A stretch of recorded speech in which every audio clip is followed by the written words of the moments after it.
It was a bad day. It was a dark day. The Yeah. next day, we were in the paper, and Voc Rehab called me up saying, "Hey, we didn't know you were here. We need somebody at a job fair for people with disabilities that need to have an interview. They just need to practice, not obligated." Didn't know who Voc Rehab was. I'm used to interviewing people all day long. I got to get out of the plane. So I went there, talked to a guy he was severely disabled, cognitively challenged big time. He couldn't see. He was legally blind, overweight, bragging to me about his job cleaning bathrooms third shift at the Holiday Inn, except this Holiday Inn was closing. And so he was going to be out of a job. And I'm thinking to myself, anybody that can get excited about cleaning bathrooms third shift, what have I got to lose, right? So I hired him. It changed the world. Good morning and welcome to the Growth Shift. Thank you everyone for joining us today. Today I'm excited to welcome Phil Kosak, the CEO of Carolina Find Snacks. Phil, could you tell us a little bit about yourself, your background, and what your Yeah, company does? sure, Jennifer. First, thank you for having me here. It's a great pleasure. So, as you mentioned, for better or for worse, I own Carolina Fine Snacks. I actually started the company back in 1981. I was a young kid who was naive. I had a PhD in food science, raced off, went to work for Frito-Lay for about 6 months, and I was the kind of kid that was putting up lemonade stands and stuff like that when I was a kid. And I got into a big company, and I said, I got to get out of here before I get used to a paycheck. So I bailed Frito-Lay um, with absolutely no specific ambition to be in the snack food business. Sat in meetings at Frito-Lay where they had 90% of this business and 95% of that business. And of course, my mind's spinning, going, I can get 1% of anything. So I took off and started frying pork skins out of the back of a truck. I went to Greensboro, North Carolina, having never been there before. That was a long story in and of itself. I'd been through classes where they were called decision-making matrices you would build back then. You didn't have AI and Google and the internet. And I picked two cities in the United States in every state and set up criteria to launch my business, did all this silly homework, which is what students do. And in the end, I could have thrown a dart at it. The high scoring cities were Greensboro and Los Angeles, and there was no way I was going to Los Angeles. So I started my company with the idea I was going to be a regional chipper. I had a tiny little 1,100 square foot factory with a 300 square foot office and would make cheese curls and at that point just fry pork skins and go out and sell them, make them, go out and sell them. And back then there were a lot of regional grocers around you could do that. Eventually, I started making cheese curls, knew how to do that, at least an extruder and the whole bit. So I was making cheese curls and pork skins and popcorn, and everything was great for about 2 years. And then the bottom fell out. And trade laws changed during the Reagan administration that started kicking in, and pretty soon stores were and warehouses were wanting to pay for space. Anheuser-Busch got into the business, and over a 2-year period, Anheuser-Busch and Frito-Lay they spent close to $600 million buying shelves. It was called slotting back then, and it could cost as much as $1,500 a section foot per store. Here I was in all these little stores and going in and talking to the buyers. Hey, how's it going? And they're going, Phil, I don't care if you're going to sell old socks or used tires in that spot. If you can't pay for this slot, you're out. And so over a very short period of time, things were disintegrating. I didn't have that kind of money, of course, and it was off the charts. So at that time, there were probably 300 snack manufacturers east of the Mississippi. Over that period of time, most of them got gone. They folded. Some of them were second generation. So they called it the snack wars. It was a very difficult time. And I was about to fold, and this is to get you to where we are today. We got to the point we weren't able to do anything. And a friend of mine in Texas had called and said, "Hey, Weight Watchers is looking for a diet snack." And everybody's laughing at them and nobody will help them or they can't do it. So he gave me what they were looking for and I started sending samples off to Weight Watchers. In the meantime, wondering how many more days I could keep the phone on and this on and that. This went on for a few months as I'm scrambling to stay afloat. I'm about to close and I get a call from the phone that's about to be disconnected from the vice president of Heinz. He was VP of marketing. They owned Weight Watchers at the time. And it was a short conversation because he basically said, "Who are you guys?" I explained who I was, and he explained to me that they've been looking, they've had hundreds of samples, they've tried to do this, and this. Nobody can hit the criteria for Weight Watchers except us. He flew in, Jennifer, and didn't leave. He flew his lawyers, and in this tiny little room, we signed contracts to become Heinz supplier to Weight Watchers. And we had nothing. I mean, it was like, you've seen our lives, you go, holy cow. Anyway, it kind of reinvented who we were. It was one of my first lessons. You don't get to decide what you're going to do in business when you get in business. If you're a good student of what you're doing, you're going to follow the journey and make the right decisions. Over the course of the next year and a half, we put together 27 products, I think, for Weight Watchers that were sold internationally, and it really changed the complexion of our company, obviously. I was a tech geek. In college, I knew why you could put your hand in an oven, but you couldn't put it in a fryer at the same temperature. And I was a thermodynamics goofball, and I had developed an oven that could bake anything that could be fried. And it put us in a great advantage when we started working with Weight Watchers. Over the next 10, 15 years, as people left Weight Watchers because we were their best kept secret, and we were still in we were up to 3,000 square feet, but it was tiny. We were running 2 shifts, 60,000 cases a month off of tiny little lines. I'd say, we really ought to consider making this a little bigger. And they go, "Oh, no, no, no, this is just a fad. This isn't going to last. We don't want you to go out and invest any money in it." I'm going, and that's the way it was back then. The products were terrible, so you would know. They were terrible. Nobody cared. Nobody cared.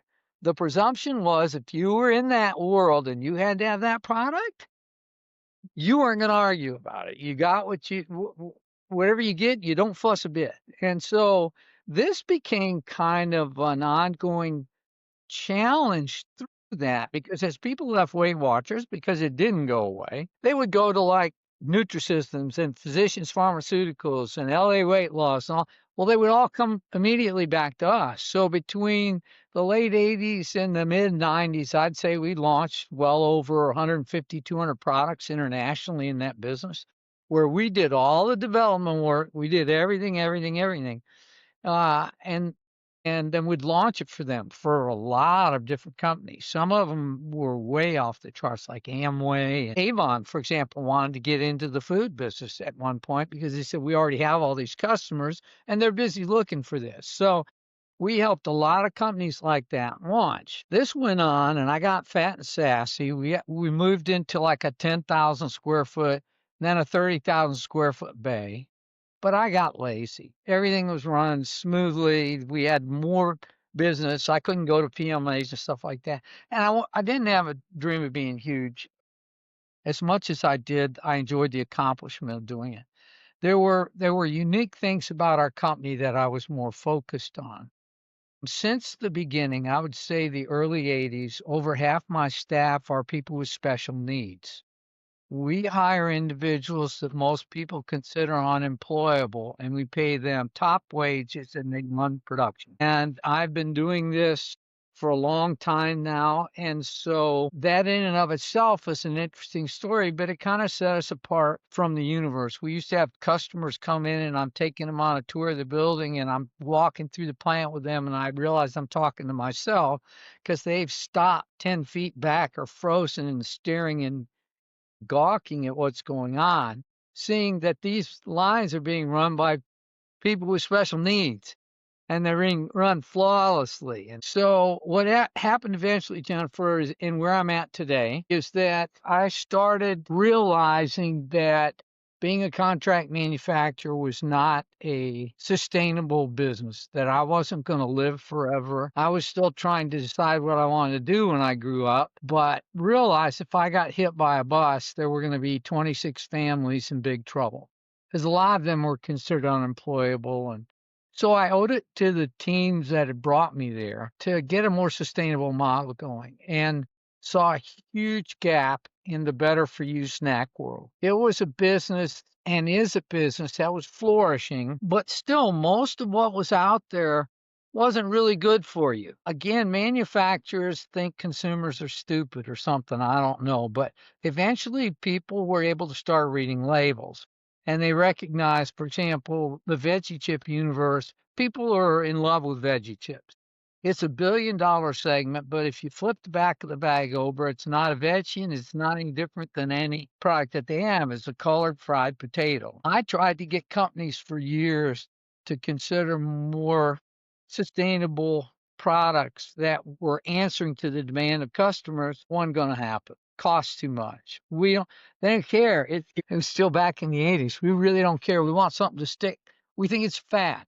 It's got throw something on the wall that'll stick long enough for some other fool to come by it and let it become their problem. So that happened to me a lot where I'm sitting there, these guys are coming in paying silly amount of money for something. I said, what are you thinking? I go out and do your homework. This isn't gonna make it. Anyway, I saw this and decided 7, 8 years ago to start over. I cashed in everything I had. Family thought I was completely out of my mind and launched Wicked Crisp. Wicked Crisp is a brand that we have now, and it is a baked veggie chip, but it is different than anything on the market. It's actually made from real vegetables, it actually crunches like a chip. It's all of the things everybody wanted in a healthier snack. We've got some serious health problems in the United States, and actually they're global. I think the last count, 35% of the population's morbidly obese.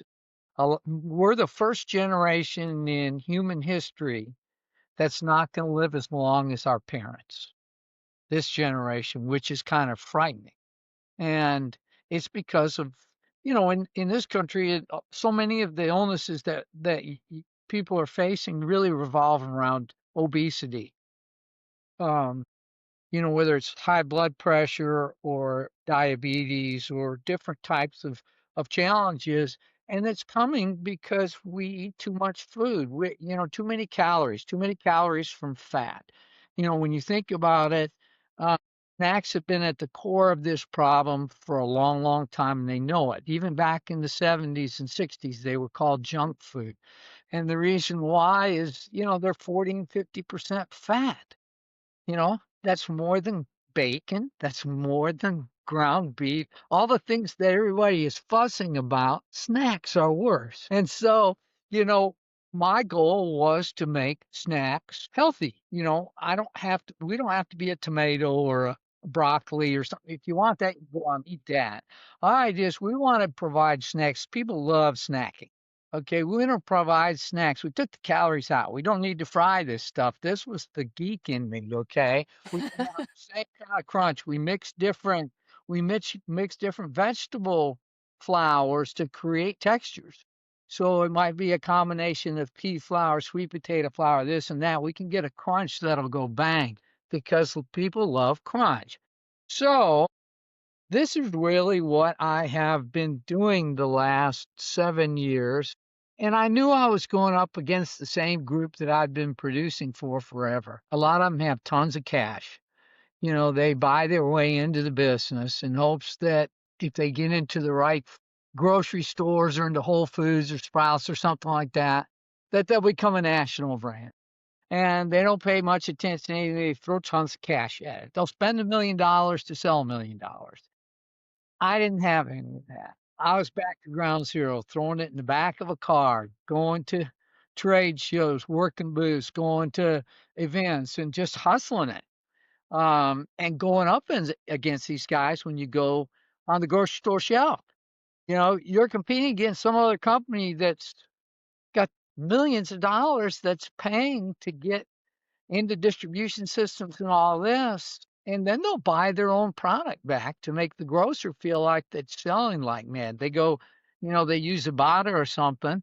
They'll make it free or 90% off at the store, and the grocery store doesn't know it. And then when I go in and try to talk to them about, well, Chris, I don't know what to tell you, Phil, but this kale quinoa puff blows off the shelf when it goes. They don't realize that the manufacturer's buying it back, so that somebody else will buy their company for 3 times earnings, and they'll walk away and go, we invested 2 million, but we got 6 million back out. And we're having to compete with that. So Yeah. it's been really rough since COVID because there's a lot of aggressive pay to play again. This is the way it was in the 90s. Companies are paying from around the world to get on the shelf, and it's really, really difficult. We have to find grocers and or retailers that are interested in sustainable choices for the customer. They're merchandising, which Uh-huh. gets lost when you start having a pay to play universe. There's a reason why there's only 2 or 3 manufacturers in this business. They control it. And a lot of capital equity guys and hedge funds guys want to dive in thinking, look at all the opportunity that's been ignored. Yeah. You don't realize, and there's a reason why those guys control this. You're not going to get past it. So what we're trying to do, almost half of what in the better for you world, the repercussions of these retailers not merchandising and bringing products in that people want is consumers are buying online. If COVID didn't teach the universe anything, you don't have to go to the store anymore. Oh, I have a daughter that hasn't been to the store in 4 years with kids, and they buy everything online. And so we found out doing some research, we had help with a state small business technology development center this year who was looking at Wicked Chris trying to say this is a product that ought to be able to grow to a national brand. It's untouchable in its universe. And the price point's right. This is right. That's right. So they're studying and they find out that over almost half of better for you snacks are being bought on. So I'm going, Mm. so we're reinventing ourselves. Here I am doing another do over. We just finished Wicked Chris website because when we built it 8 years ago, it was about information. People used to built web pages to provide more information to a consumer that wanted to learn about their product. Now websites are built as commerce centers so that when they see it, they can go click, buy me. We've had to rebuild everything. I have a person full time just trying to build. We just got our store finished, our Shopify store, so we can sell direct. And it's just reinventing ourselves yet again to keep up with how consumers are buying. We still want to sell to retail. We want to do all these things. We love going out and having our products in the store and doing all the things that we do, but we also have to survive it. And so we're trying real, real hard. My goal is to gift this company to my employees. And so my work is cut out for me to make Wicked Chris sustainable enough that it holds up the house. We're about a third of the way there now. We have great support with retailers in the South Atlantic region. They love it. Everybody that we talk to in the region, we're strong here. But we have to have more than that. We have to get out and grow the trades. And so we're doing that every day. It's like starting over again. You hustle Yeah. and keep yourself out of debt and run. So that's kind of what we're doing all the time now, from the beginning of the day to the end. What a story. Like, what a story. You have really just built this beautiful company and have pivoted with market conditions, started with the pork skins, and then you pivoted to Weight Watchers and then to Wicked Crisps, and now reinventing yourself again. And you're still pushing forward. What a great story. How do you define success now then? Wow, that's a great question, Jennifer. And it's interesting because in this journey that I've had, and I don't feel like I've been at it a long time, but people remind me I've been at this a long time. Now, it's been a long time since 1981.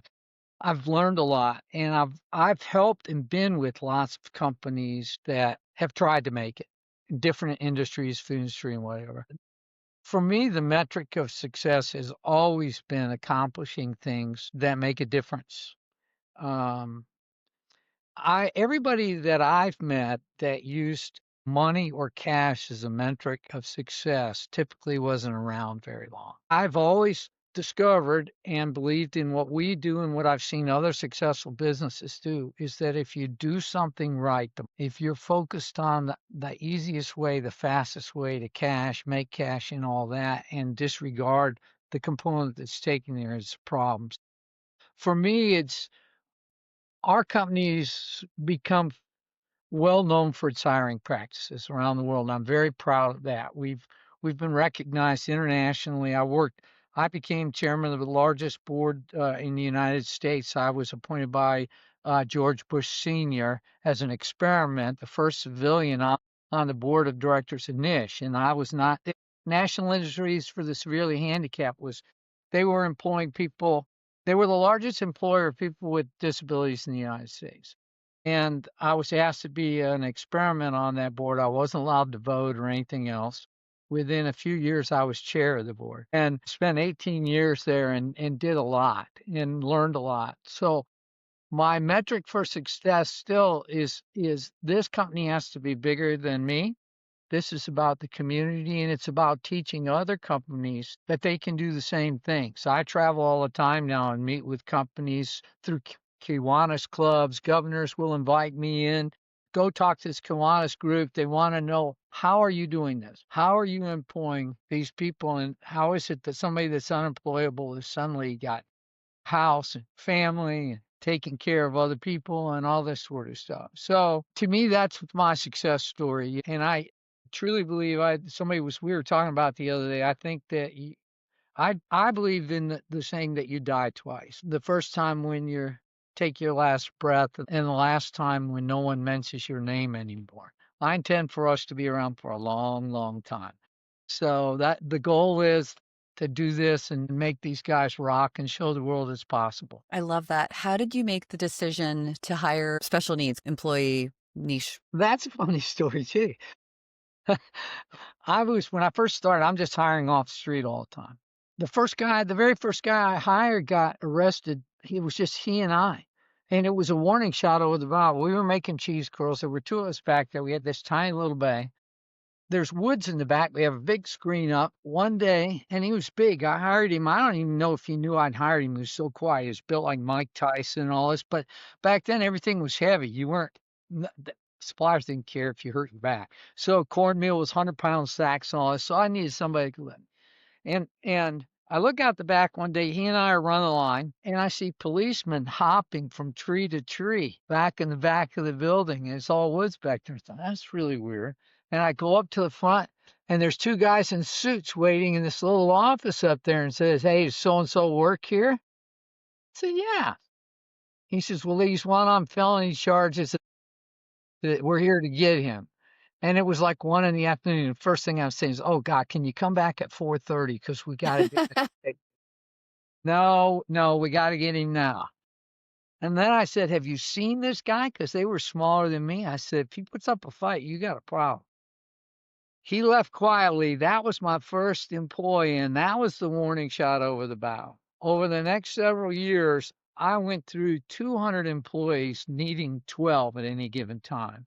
People that are in trouble would hide in small companies. They were job hoppers in small companies. Back then, if you had a paycheck, you could go up to the car dealer and show them your paycheck, and they give you a car for $99. And I had dealers calling me all the time. "Did so and so work for you?" And I said, "Yeah," till he got us for a paycheck and got a car from you. What are you thinking? And then they would leave. So it all came to a head in we got asked to make the pork skins for the GOP convention. Don't ask me how that happened. Camera comes around, we have a morning talk show, hears about it, rushes into this tiny little plant. I didn't know they were coming. Here come the cameras around the corner, right?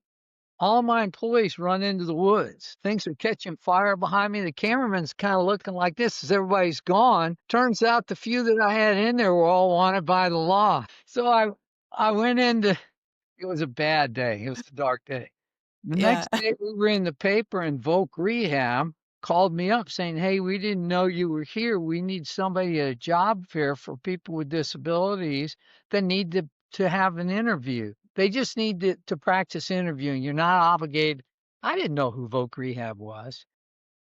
Okay, I'm used to interviewing people all day long, and I got to get out of the place. So I went there, talked to a guy that he was severely disabled, cognitively challenged big time. He couldn't see. He was legally blind, overweight, bragging to me about his job cleaning bathrooms, third shift at the Holiday Inn, except this Holiday Inn was closing. And so he was going to be out of a job. And I'm thinking to myself, anybody that can get excited about cleaning bathrooms third shift, what have I got to lose, right? So I hired him. It changed the world, Jennifer. It was one of those moments where some angel reached out and touched me because this guy came in and started blowing circles around everybody. He was having fun, he was laughing, and people realized how badly they were behaving at work. They did one of two things. They were so embarrassed by that disparity that they either quit or they started doing better. Every time they quit, I called Voc Rehab and just said, send somebody else down. And within 6 months, over half our staff were people with disabilities. The revolving door closed. We went from 60% efficiency to 95% efficiency. Suddenly we were a business, and and I never looked back. I never looked back. So it's been that way forever. What a fantastic story. I love that. All right, Phil. So if you're looking at kind of where you are right now, you said you're kind of in the midst of a reinvention. What's working well for you right now? Well, I'm a quick study, but we've been very lucky to have a lot of people that know of us, that care about us, help us. So the things that are working is all the networking all the friends I made through the years has come back to help so much. Like even in the design phase of Wicked Chris, we had the best behavioral science on the planet. He worked for all the big companies, agreed to do this for us. So there's no way we could have afforded it. The same holds true with our graphics. It was done by super specialists. I think Wicked Crisp is used now in the innovative marketing group at Frito-Lay. They keep it on the board all the time. Our packaging and everything. This is how a bag is supposed to be done. This is how a product's supposed to be done. So we've been very fortunate in that regard. We've had a lot of celebrities discover our product running through the Carolinas, and that's starting to get some legs. Willie Nelson ran into our product somehow a few years ago, and I get a call one day from an agent in LA saying, "Hey, I'm Willie Nelson's agent." I'm going, "Yeah, sure you are." And I hung up. And he called back and he goes, "Wait, wait, wait, don't hang up." He's they they bought a half a truckload of Wicked Crisp for his big birthday celebration. All these celebrities everywhere love it. It's out on the West Coast. It's in stores in Nashville. Steph Curry, the famous basketball player, sends me photos. He loves our sweet potato chip, and he had at some big party in Miami where they give it out in the VIP boxes and everything. He's sending me all these photos, and I'm going, "Can I put these on social media?" And he goes, "No, you know, you can't. I can't use their photos because their agents won't." I hear all these Mm, people letting their agents. It's gold to them. They won't let you do it. The things that have worked well is my crew is they're completely committed all the time. They're total quality oriented and they're embedded in the same dream that I have, and that is to build Korea. And all the people around us that surround us to help us, even the State Department of Agriculture sees how the possibilities and how much we've endured and says there's got to be ways. I mean, yeah. in theory, if you have a competitive product in a huge market, you should be able to get in and compete. And so these are the things we are determined to do. So you've got some good traction. Our big deal now is awareness, building awareness. That's what I was going to ask. What's kind of frustrating for you That's right it. now? It's building awareness. I've told all of my staff, we meet every week, the whole crew does. I told them they all have to become influencers. And of course, to them, game on, we're going to do it. So I'm That's anxious the to fun see how part. it goes. Yeah. So the trick is again, even in electronic markets, we're competing. Money is king. And costs a lot of money to build awareness. So we're doing it at very fundamental levels at first with local events, and then from there growing out and finding ways. This is our big challenge, finding ways for people to learn about Wicked Chris. Now, we had a video that I think went viral a couple years ago called Wicked Crisp, A Story of Impossibilities. It's a 3-minute video that really tells a lot about the culture of our company, who we are and what our goals are. And that's it. Every day, driving and building that awareness, finding ways to connect with people to give it a try. Absolutely. Well, where would you say you want to be looking ahead in 6 to 12 months from now? I would love to be totally dispensable. That's my goal. It sounds crazy, but I'll Tell me a know little bit how. more about that. What do you mean by that? Okay, what I mean by that is right now I have a great crew, great processing groups, great mechanics, great quality assurance people, everything else.